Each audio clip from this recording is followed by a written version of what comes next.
Jesus double patty pag after 5 p.m. Let's order.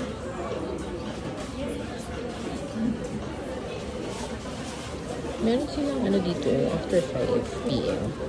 Parang doble-doble yung mga patty.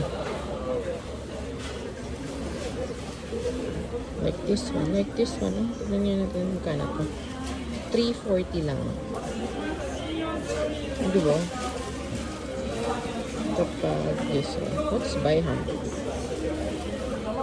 Oh, may kasama. Pag walang cheese, pag may cheese, 340. Difference na 30 pesos. Tapos, ito, shrimp fillet.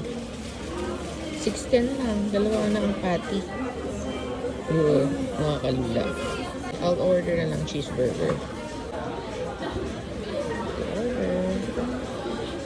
Okay na. Thank you, my order. Not today.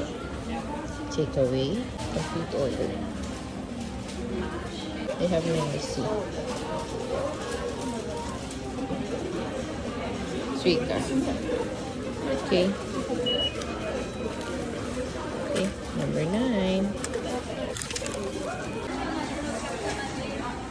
Hi! So, let's try itong totoo na double patty. Cheeseburger nila. Kita ba? Double patty nga siya. Pero mahal pa rin siya, no? Kasi 340. So, lumalabas mga 120 pesos. 130 pesos. Magkano ba cheeseburger sa atin? Diba?